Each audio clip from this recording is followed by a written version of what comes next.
సమాజంలో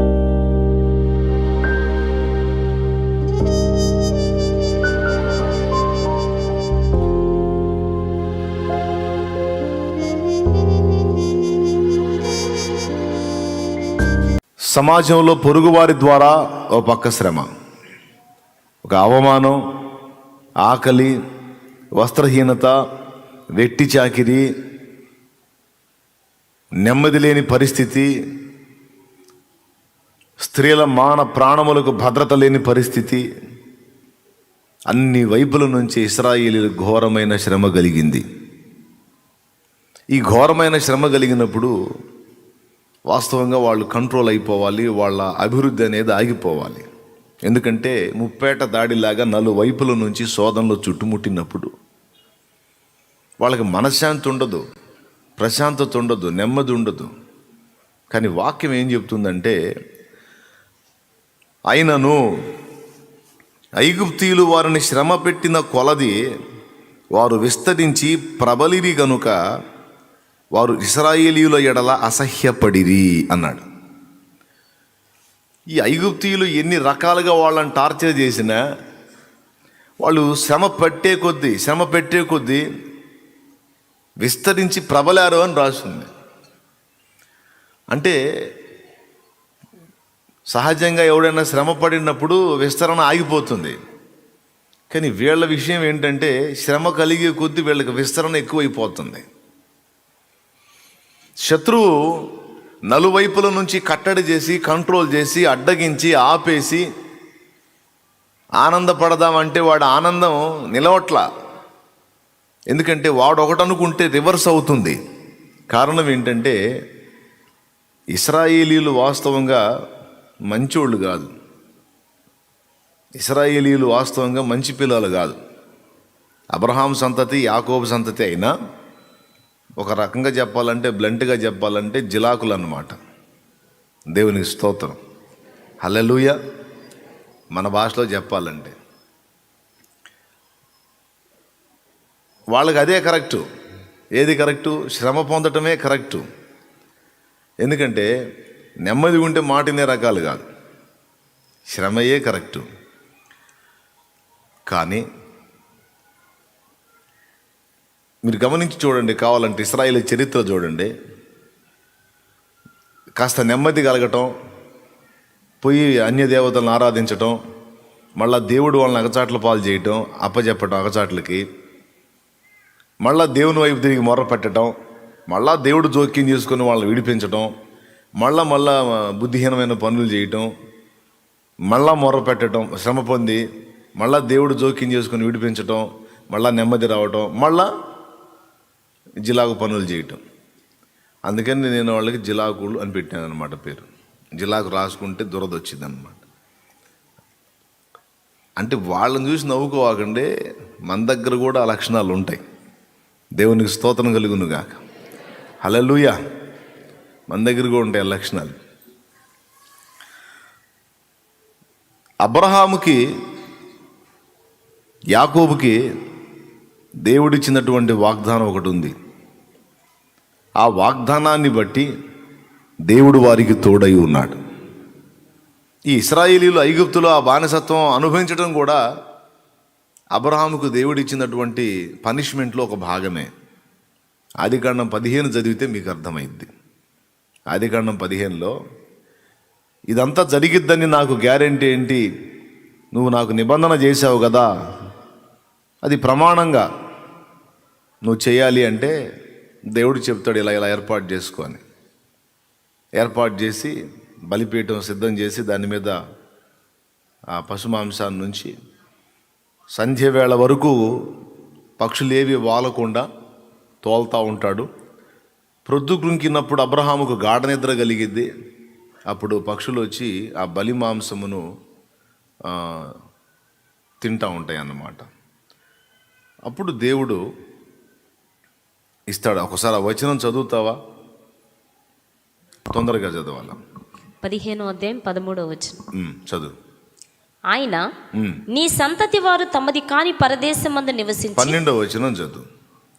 పొద్దుగ్రూకపోయినప్పుడు అబ్రామునకు గాఢ నిద్ర పట్టెను. భయంకరమైన కటిక చీకటి అతని కమ్మగా ఆయన, నీ సంతతి వారు తమది కాని పరదేశమందు నివసించి ఆ దేశపు వారికి దాసులుగా నుందురు. వారు 400 ఏండ్లు వీరిని శ్రమ పెట్టుదురు. వీరు ఎవరికి దాసులవుదురో ఆ జనమునకు నేనే తీర్పు తీర్చుదును.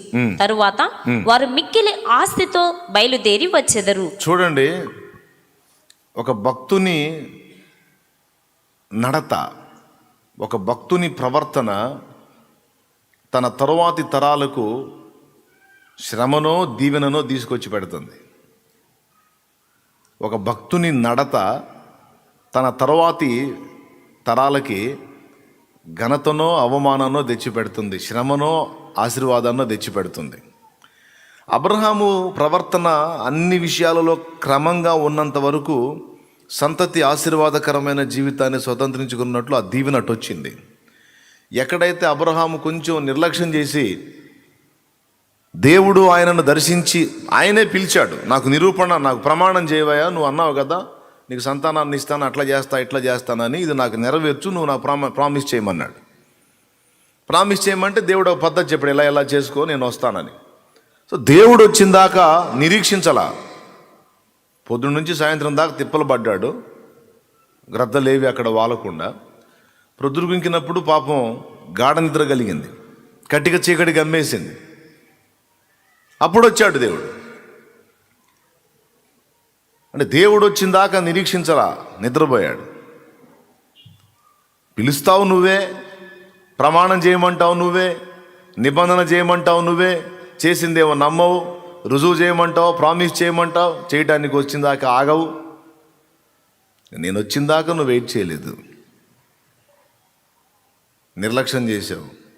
కనుక నీ సంతతి వారు, ఒకవేళ అబ్రహాము దేవుడు వచ్చిందాకా కంప్లీట్గా మేలుకొని ఉన్నట్టయితే అక్కడ 400 సంవత్సరాల పైచిలుకు చిల్లర వాళ్ళు ఇబ్బంది పడాల్సి వచ్చేది కాదు. కానీ అది జరిగింది. అబ్రహాం దగ్గర అది జరిగినందుకు భవిష్యత్తు తరాలకి ఇది జరగబోతుంది. అంటే ఒక భక్తుని జీవితం ఆ ఒక్కడితోనే కాకుండా తన తరువాతి తరాలకు కూడా ఆశీర్వాదాన్నో శాపాన్నో మిగులుస్తుంది అనేది ఇక్కడ ఒక పాఠం నేర్పుతున్నాడు దేవుడు మనకి. వారి జీవితం, వారి నడత, వారి ప్రవర్తన అంతా సంతానానికి ఆశీర్వాదమో శాపమో తెచ్చేటట్టు రెడీ అవుతుంది. ఈరోజు మనం చేసేవి మనతోనే పోవు, మన తరువాతి మన పిల్లలకి, వారి పిల్లలకు కూడా అవి వర్తించే అవకాశం ఉందనేది దేవుని వాక్యంలో చాలా స్పష్టంగా ఉంది. నిర్గమాకాండం 20లో తండ్రులు చేసిన దోషముల ఫలితము 3-4 తరాల మీద రప్పిస్తానన్నాడు. కానీ ఒక తండ్రి వాడు ఆశీర్వాదకరంగా కానీ బ్రతికినట్లయితే, దేవునికి ఇష్టడుగా బ్రతికినట్లయితే ఆ దీవెన వాడిని బట్టి వాని సంతానానికి 1000 తరముల వరకు కరుణిస్తాననే మాట మాట్లాడాడు. దేవునికి మహిమ, హల్లెలూయా. కాబట్టి అబ్రహాముకి ఇచ్చినటువంటి వాగ్దానం గుర్తు చేసుకొని, ఇశ్రాయేలు వాళ్ళని ఎంత శ్రమ పెడితే అంత దేవుడు వారిని, ఇశ్రాయేలీయుల్ని ఐగుప్తీయులు ఎంత శ్రమ పెడితే అంత వారు ప్రబలేటట్టు, విస్తరించేటట్టు దేవుడు చేశాడు అని మనం స్పష్టంగా గ్రహించగలుగుతాం. దేవుడు ఇవ్వకుండా ఎట్లా విస్తరణ వస్తుందండి? దేవుడు ఇవ్వకుండా విస్తరణ వస్తుందా? ఆయనే ఇచ్చాడు. నా పాయింట్ ఏంటంటే,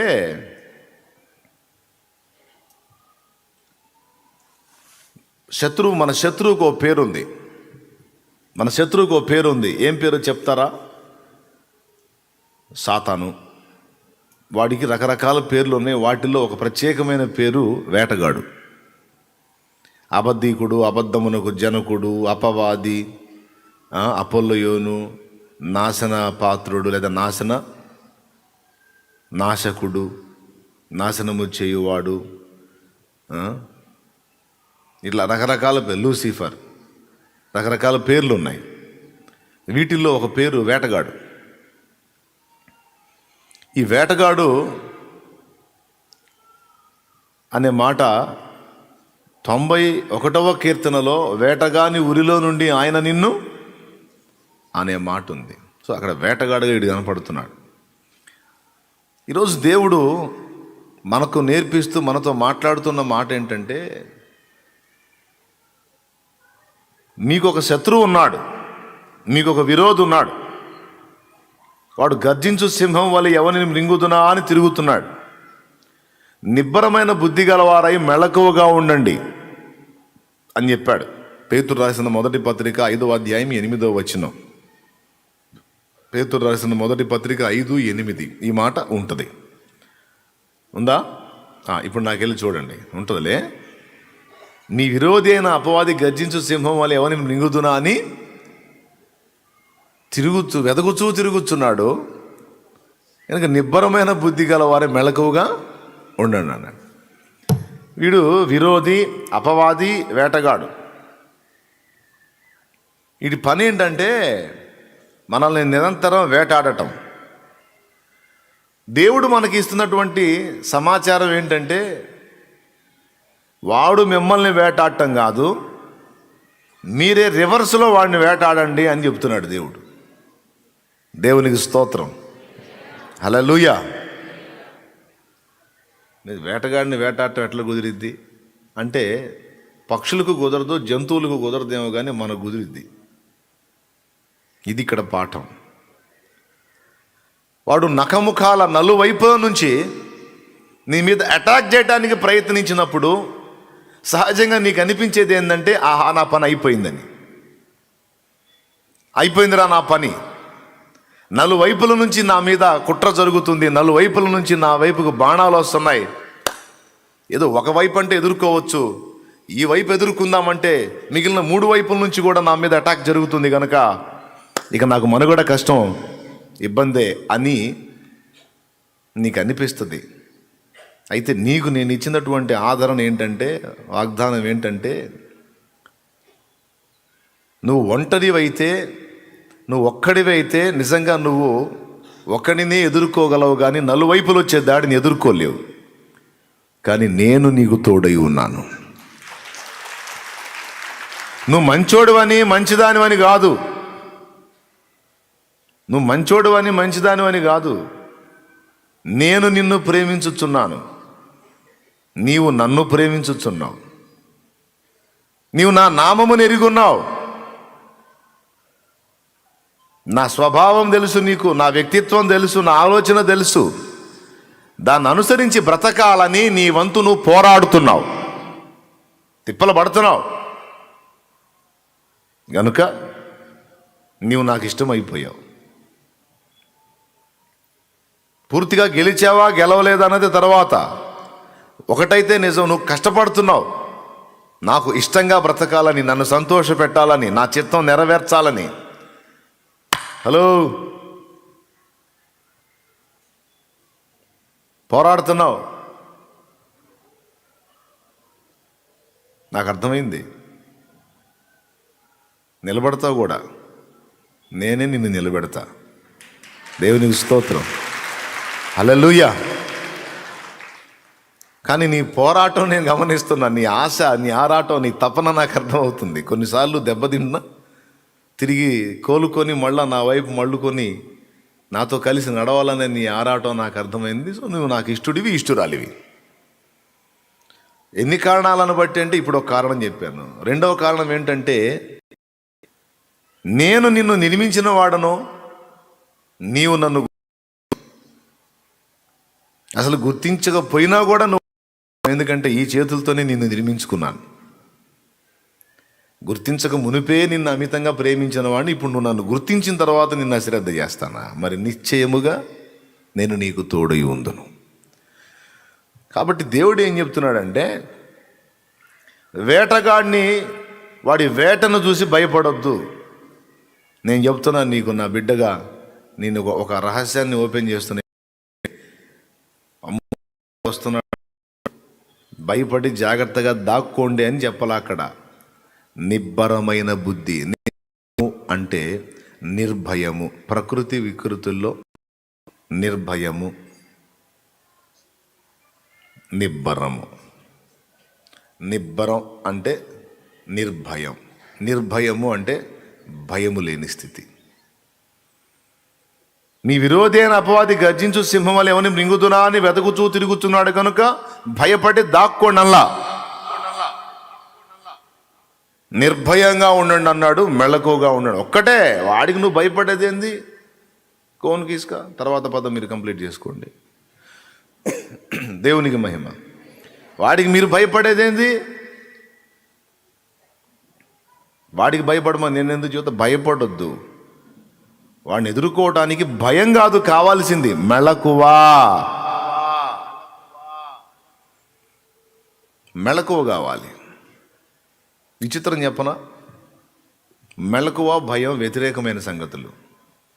ఒక మనిషి ఎప్పుడైతే భయాన్ని స్వాగతిస్తాడో వాడు వివేచన, మెళకువ రెండు కోల్పోతాడు. స్తోత్రం. మళ్ళీ చెబుతున్నాను, గట్టిగా స్తోత్రం చెప్పండి. ఒక మనిషి ఎప్పుడైతే భయానికి చోటిస్తాడో, స్త్రీ అయినా పురుషుడైనా భయానికి చోటిస్తారో వారు మెళకువ కోల్పోతారు, వివేచన కోల్పోతారు. ఒక మాటలో చెప్పాలంటే అసలు జ్ఞాపకమే పోతుంది. అందుకే భయం వద్దు అన్నాడు. భయం లేనివాడు చురుగ్గా ఉంటాడు, మెళకువగా ఉంటాడు, వివేకంగా ఉంటాడు. భయానికి లోనైన వాడు ఒక మాటలో చెప్పాలంటే మైండే మొద్దుబారిపోతుంది, బ్లాక్ అయిపోతుంది. అవునా కాదా? పక్క. ఉదాహరణకి ఎగ్జామ్స్ రాసే పిల్లలు ఉన్నారు. కొంతమంది భయం ఉండదు పిల్లలకి. ఏదో వాడికి వచ్చిన కాడికి చదువుతాడు, రాసిన కాడికి రాద్దామని ప్రశాంతంగా కూర్చొని రే రే రే రే రే రే రే రే అని రాస్తుంటాడు వాడు. ఒక్కొక్కడేమో రాత్రి చదువుతాడు, పగలు చదువుతాడు, మధ్యాహ్నం చదువుతాడు, నిద్ర మానుకొని కళ్ళు నల్లగా అయిందాక టీలు తాగుతా మరీ చదువుతాడు. ఇంతసేటు చదివి చదివి ఏంటి వాడి టెన్షన్ అంటే బాగా ఫస్ట్ క్లాస్ వస్తానో లేదో, మంచి మార్కులు వస్తాయో లేదో, పాస్ అవుతానో ఫెయిల్ అవుతానో, వాడి టెన్షన్ వాడి. ఆ భయం కొద్దీ చదువుతాడా? ఇంతసేటు కష్టపడి చదివి చదివి చదివి చదివి తీరా ఎగ్జామ్ హాల్లో పోయిన తర్వాత ఆ పేపర్ ఇవ్వగానే దడ స్టార్ట్ అయ్యిద్ది, వాడి టెన్షన్ స్టార్ట్ అయ్యిద్ది. స్టార్ట్ అయ్యి పాప అన్ని రోజులు నిద్రలో మానుకొని మరి వాడు చదివి జ్ఞాపకం పెట్టుకున్న విషయాలన్నీ టెన్షన్ దెబ్బకి మొత్తం పోతాయి. ఈ దడ దెబ్బకి అన్నీ మర్చిపోతాడు వాడు. మైండ్ బ్లాక్ అయిపోయింది. పేపర్ తీసుకుంటాడు, క్వశ్చన్ పేపర్ తీసుకుంటాడు, అందులో ప్రశ్నలు చూస్తాడు, ఏమీ జ్ఞాపకంలోకి రావు. విచిత్రం ఏంటంటే ఫస్ట్ వాడు చూసిన ప్రశ్న కష్టమైన ప్రశ్న వచ్చిందనుకో, అమ్మో ఈ ప్రశ్న వచ్చింది, దీనికి జవాబు తెలియదుగా నాకు అంటే కింద వాడికి జవాబు వచ్చింది, ప్రశ్నలకు ఉన్న ఆన్సర్స్ కూడా వీడు మర్చిపోతాడు. అర్థమైందా? నలువైపులు కాకపోతే 40 వైపులు రాని నాకు నువ్వు ఉన్నావుగా. నీవే నాకు ప్రాకారమై ఉంటే 400 వైపుల నుంచి బాణాలు వచ్చినా నన్ను ఒక్కటి కూడా అంట చాలదు. హల్లెలూయా. కాబట్టి నిబ్బరమైన బుద్ధి గలవారై అంటే భయము పడొద్దు, మెళకువగా ఉండు చాలు. భయం అనేది ఏర్పడిందంటే మెళకువ పోయిద్ది. భయం రానియొద్దు, కృంగుబాటు రానియొద్దు. వేటగాడు నేను వేటాడటానికి ట్రై చేసి నలువైపుల నుంచి ప్రెజర్ తీసుకొచ్చి వాడు ఫస్ట్ నీలో ఎదురు చూసేది ఏంటంటే భయాన్ని, కృంగుబాటుని. దేన్ని? భయాన్ని, కృంగుబాటుని. ఈ రెండింటిని ఎదురు చూస్తాడు నీలో నుంచి. అవి నీలో దొరికినాయి అనుకో, వాడికి ఇంకా ఆడుకోవటం మొదలు పెడతాడు. విచిత్రం ఏంటంటే వాడిని వేటాడే పద్ధతి ఏంటో తెలుసా? వాడు ఏవైతే మనలో నుంచి వ్యక్తపరచబడాలని ఎదురు చూసి వేటాడతాడో అవి కాకుండా వాటికి భిన్నమైనవి మన నుంచి వ్యక్తపరచబడ్డాయి అనుకో, అప్పుడు ఇక వాడు తలబట్టుకుంటాడు. మనల్ని భయపెట్టడానికి వాడు ట్రై చేసినప్పుడు మనం భయపడితేనేమో వాడు మనల్ని ఆడుకుంటాడు. వాడు భయపెట్టాలని చూసినప్పుడు భయపడకుండా తిరుగుబాటు చేసి ధైర్యంగా ఎదిరించి నిలబడ్డామనుకో, వాడు భయపడటం మొదలు పెడతాడు. మనల్ని కృంగదీయాలని వాడు చేసేటువంటి దాడులు, ఎత్తుగడలు, కుయుక్తులు, పన్నాగాలు, వాటిని బట్టి నిజంగానే వాటికి చిక్కి మనం కృంగిపోయినట్లయితే వాడు ఆడుకోవటం మొదలు పెడతాడు. కానీ వాటికి వేటికి లక్ష్య పెట్టకుండా తెగించి నిలబడి కృంగిపోటాలు గింగిపోటాలు ఏమి ఉండవు. ఏదైనా కానీ నా దేవుడి చిత్తం లేకుండా ఏది కాదు. కృంగిపోటాలు, కుమిలిపోటాలు, దిగులు పట్టాలు, మూలన కూర్చోటాలు, అనుకోటాలు ఏమి ఉండవు. రే సైతాన్, ఇటు పక్క డోర్ క్లోజ్ అయితే 4 వైపుల నుంచి ద్వారాలు తెరుస్తాడు. నీకేం తెలుసురా? కృంగిపోటాలు ఏముండవు, కుమిలిపోటాలు ఏముండవు. నా దేవుడు ఉన్నాడు. నేను నమ్మిన వానిని ఎరుగుదును గనుక భయపడను, సిగ్గుపడను, కృంగిపోను, కుమిలిపోను. ఒకవేళ ఏదైనా అడుక్కుంటే ఆయన్నే అడుక్కుంటా, ఏదైనా పెనుగులాడితే ఆయనతోనే పెనుగులాడతా, కానీ నీకు చోటు ఇవ్వను అని. ఎప్పుడైతే వాడు నిన్ను కృంగుబాటుకు తీసుకొచ్చే విధంగా చర్యలు చేపట్టి నలువైపులా దాడులు తీసుకొచ్చి అన్ని వైపులా ద్వారాలు మూసినట్టు చూపించి కృంగదీయటానికి ట్రై చేస్తాడో, ఆ సమయంలో నువ్వు అలా కృంగిపోకుండా ధైర్యంగా నిలిచి దేవుని బట్టి నిబ్బరం కలిగి ఉన్నట్టయితే, కృంగిపోకుండా ఉత్సాహమును తుదమట్టుకు చేపడితే వాడు కృంగిపోవడం మొదలు పెడతాడు.